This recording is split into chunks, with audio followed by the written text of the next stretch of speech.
ሰበር ዜና ህወሓት በራያ ጨርጨር የነበረውን ሰራዊትና መካናይዝድ ጦር ሌሊቱን በባቡር መስመር ወደ አፋር ድንበር ሲያስጠጋ አድሯል ተባለ። በተጨማሪም ሁሉም የሰራዊት አባላት ስልካቸውን እንዲያስረክቡ መታዘዛቸው ተሰምቷል። በሌላ በኩል በአላማጣና አካባቢው ከዛሬ ጀምሮ የተሽከርካሪ እንቅስቃሴ ሙሉ በሙሉ በህወሓት መታገዱ ተሰምቷል። ተጨማሪውን በቀዳሚነት እናደርሳችኋለን። በሌላ ዜና በሸረሪና ምክንያት በሱዳን ውጥረት ተፈጥሯል ተባለ። ከሸረሪና ውጊያ በኋላ ህወሓት ለሶስተኛ ጊዜ ዛሬ መግለጫ አውጥቷል። ህወሓት በዛሬው መግለጫውም የሱዳን ፈጥኖ ደራሽ ኃይል ወግቶኛል ሲል ከሷል። ዝርዝር አለን። በትግራይ ክልል በማዕከላዊና ምስራቃዊ ዞኖች የሚገኙት የአበርገሌና የኢሮብ ወረዳዎች እስካሁን የክረምት ዝናብ አለማግኘታቸው ተገለጸ። ተጨማሪ አለን። በአማራ ክልል ያለ ጸጥታ ችግር በፍርድ ቤት የተጠየቁ ማስረጃዎችን ለማግኘት እክል መሆኑ ተገለጸ።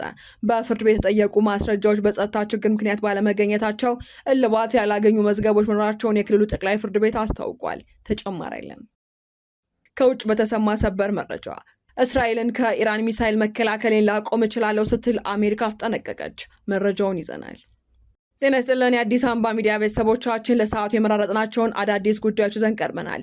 ከመረጃዎቹ በፊት ቪዲዮን ላይክ በማድረግ ማድመጥ እንድትጀምሩ እየጋበዝን በቀጥታ ወደ መረጃዎቹ አለፍን። በቅድሚያ ህወሓት በራያ ጨርጨር የነበረውን ሰራዊትና መካናይዝድ ጦር ሌሊቱን በባቡር መስመሩ ወደ አፋር ድንበር ሲያስጠጋ አድሯል ተባለ። በተጨማሪም ሁሉም የሰራዊት አባላት ስልካቸውን እንዲያስረክቡ ታዘዋል ነው የተባለው። ህወሓት ህዝቡ በመኪና የሚያደርጋቸውን እንቅስቃሴዎችም እንዲያቆም ጥብቅ ትዕዛዝ አስተላልፈዋል። በሌላ በኩል በአላማጣና አካባቢዋ ከዛሬ ጀምሮ የተሽከርካሪ እንቅስቃሴ ሙሉ በሙሉ መታገዱ ተገልጿል። በአላማጣ ኮረም ሆኒን ቀጠናዎች ከዛሬ ሐምሌ 27 ቀን 2018 ዓ.ም ጀምሮ የሲቪል ተሽከርካሪዎች እንቅስቃሴ በህወሓት ጦር ሙሉ በሙሉ ታግደዋል ነው የተባለው። ይህንም ተከትሎ በአካባቢው ከባድ ውጊያ ሊቀሰቀስ ይችላል የሚል ስጋት አይሏል ተብሏል።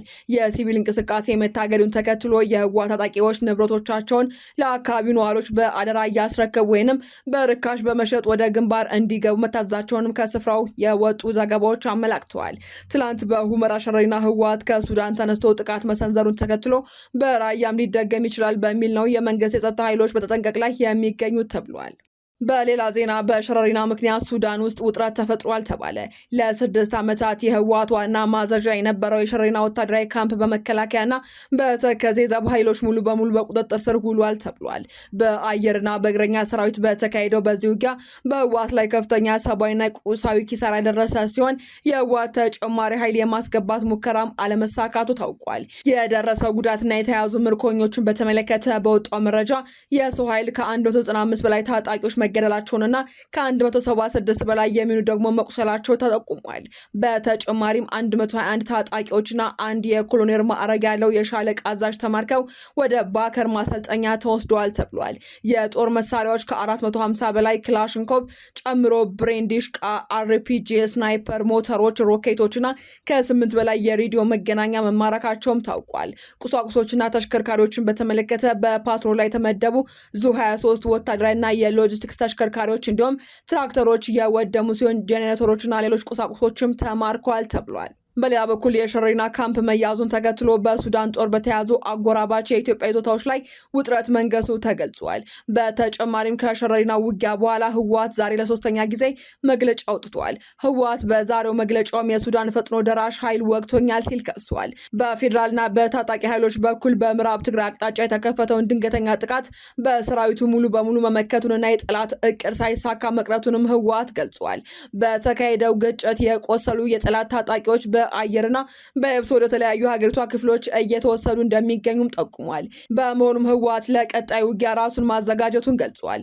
በወልቃይት ሁመራና ሸረሪና አካባቢ አዲስ ወታደራዊ ግጭት ካጋጠመ ወዲህ ነው ህወሓት በተከታታይ ቀን መግለጫ እያወጣ ያለው። ቅዳሜ ዕለት የተነሳው አርሚ 70 የህወሓት ታጣቂዎች በቦታው በሚገኘው የመከላከያ ሰራዊት ላይ ትንኮሳ የፈጸሙ ሲሆን የመንግስት የጸጥታ ኃይሎች በወሰዱት አጸፋዊ እርምጃ ታጣቂዎቹ መደምሰሳቸውንና ላለፉት 6 ዓመታት ሲጠቀሙበት የነበረው ካምፕም በመከላከያ ቁጥጥር ስር መዋሉ ተነግሯል። ገለልተኛ አካላት እንደሚሉት በመሬት ላይ ካለው የወታደራዊ እንቅስቃሴዎችና ከካምፑ መያዝ ጋር ተያይዞ በሁለቱም ወገኖች በኩል የሚወጡ መግለጫዎች አካባቢው ላይ ያለውን ውጥረት የሚያንጸባርቁ ናቸው ብለዋል። በትግራይ ክልል በማዕከላዊና ምስራቃዊ ዞኖች የሚገኙት የአበርገሌና የኢሮብ ወረዳዎች እስካሁን የክረምት ዝናብ አለማግኘታቸው ተገለጸ። በዚህ ምክንያት በ21 ቀበሌ ገበሬ ማህበራት የሚኖሩ ነዋሪዎችና እንስሳት ለከፍተኛ አደጋ መጋለጣቸው ተሰምቷል።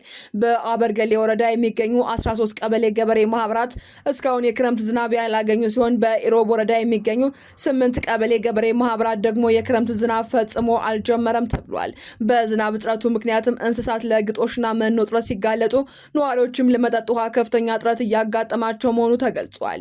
በ21 ቀበሌዎች የሚኖሩ ነዋሪዎች ራሳቸውንና እንስሳቶቻቸውን ከከፋ አደጋ ለመታደግ የመንግስትንና የሰብአዊ ድርጅት አስቸኳይ ድጋፍ ጠይቀዋል።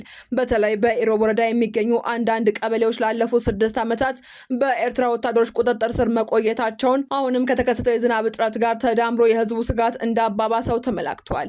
በኢሮብ የሚገኙ በርካታ ወረዳዎችም እስከ ሐምሌ 24 ቀን 2018 ዓ.ም ድረስ የክረምት ዝናብ አለማግኘታቸው ተመላክቷል። በአካባቢዎቹ ያለው የድርቅ ሁኔታ በሰውና በእንስሳት ላይ ያደረሰውን ሙሉ ተጽዕኖ በባለሙያዎች ለመገምገም እስካሁን እንዳልተቻለም ተገልጿል። በአማራ ክልል ያለው የጸጥታ ችግር በፍርድ ቤት የተጠየቁ ማስረጃዎችን ለማግኘት እክል መሆኑ ተገለጸ። በፍርድ ቤት የተጠየቁ ማስረጃዎች በጸጥታ ችግር ምክንያት ባለመገኘታቸው እልባት ያላገኙ መዝገቦች መኖራቸውን የአማራ ክልል ጠቅላይ ፍርድ ቤት አስታውቋል። የአማራ ክልል ጠቅላይ ፍርድ ቤት በጠቅላይና በከፍተኛ ፍርድ ቤቶች እልባት ሳያገኙ የቆዩ መዛግብት መኖራቸውን ተመልክቻለሁ ሲል የበጀት ዓመቱን የስራ አፈጻጸም ሪፖርት ባቀረበበት ወቅት ገልጿል። ሪፖርቱን ያቀረቡት የአማራ ክልል ጠቅላይ ፍርድ ቤት ፕሬዝዳንት አቶ አለም አንታግደው እልባት ሳያገኙ በቆዩ መዝገቦች ዙሪያ ጥናት መደረጉን አስረድተዋል። ባለጉዳዮችም ቢሆኑ የጸጥታ ችግሩን ተንተርሶ ተደጋጋሚ ቀጠሮ መጠየቃቸው እንዲሁም በወቅቱ ሊሰጡ የሚገባ ትዕዛዞች በመዘግየታቸው መዝገቦቹ እልባት ሳያገኙ እንዲቆዩ እንዳደረጋቸውም የክልሉ ጠቅላይ ፍርድ ቤት ተናግሯል። ከዚህ ውጭም በአንዳንድ ማስረጃ ሰጪ ተቋማት የሚቀርቡ ማስረጃዎች የገለልተኝነት ጥያቄ ሲነሳ ገለልተኛ ነው ተብሎ በሚታመንበት ሌላ አካል ማስረጃ እንዲሰጥም ትዕዛዝ መሰጠቱን እንደ ችግር ተነስቷል። የአማራ ክልል ጠቅላይ ፍርድ ቤት ፕሬዝዳንት አቶ አለማን ታግደው በሪፖርታቸው የዳኞች ስነ ምግባርን በተመለከተ እንደገለጹት በ80 ዳኞች ላይ የዲሲፕሊን ክሶች ቀርበዋል ብለዋል። ከዚህም ውስጥ 51 ውሳኔ ያገኙ ሲሆን 36 ያሉ ጥፋተኛ ሆኖ በመገኘታቸው ከገንዘብ እስከ ስራ ስንብት የደረሰ እርምጃ እንደተወሰደባቸውን በሪፖርታቸው ገልጸዋል። ከውጭ በተሰማ ሰበር መረጃ እስራኤልን ከኢራን ሚሳኤል መከላከሌን ላቆም እችላለሁ ስትል አሜሪካ አስታወቀች። የአሜሪካ ጦር ኃይል በእስራኤልና አሜሪካ ጥበቃ መካከል ለመምረጥ ሊገደድ እንደሚችል ማስጠንቀቂያ ሰጥቷል። በመካከለኛው ምስራቅ ያለው ውጥረት በከፍተኛ ሁኔታ በናረበት በዚህ ወሳኝ ወቅት ከአሜሪካ ጦር ኃይል ከፍተኛ አዛዦች ዘንድ የተሰማው ሚስጥራዊ ማስጠንቀቂያ መላውን ዓለም አነጋግሯል። የአሜሪካ አውሮፓ እዝ አዛዥ ጀነራል አሌክሰስ ግሪንቪች ለፔንታገን በላኩት አስቸኳይ ደብዳቤ በአካባቢው ያለ የጦር መርከቦች እጥረት አሳሳቢ ደረጃ ላይ መድረሱን ይፋ አድርጓል። ጀነራሉ ባስተላለፉት የላቀ ማስጠንቀቂያ በአስቸኳይ ተጨማሪ አጥፊ የጦር መርከብ ካልተመደበላቸው እስራኤልን ከኢራን ሚሳኤሎች ከመከላከል ይልቅ የአሜሪካን ግዛት ደህንነት ለማስቀደም ሊገደዱ እንደሚችሉ አስታውቀዋል። ወራት በተሻገረው ተደጋጋሚ ውጊያ ምክንያት የአሜሪካ የጦር መርከቦች ከፍተኛ የቴክኒክ ጥገና እየፈለጉ ሲሆኑ የሚሳኤል መከላከያ ክምችታቸውን በከፍተኛ ሁኔታ መቀነሱ ተጠቅሷል። በአንድ በኩል የሩሲያን አቪዬሽንና ሚሳኤል ስጋት የመጠበቅ በሌላ በኩል ደግሞ የእስራኤልን ሰማይ ከኢራንና ሁቲዎች ጥቃት የመታደግ ሁለት ግዙፍ ተልእኮዎችን በአንድ ጊዜ የተደቀኑበት የአሜሪካ ጦር ኃይል አሁን ላይ ከባድ የሀብትና የጦር መሳሪያ እጥረት እንደገጠመው የፔንታገን ምንጮች አረጋግጠዋል። መረጃዎቻችን አበቃን። በሰላም ቆዩን።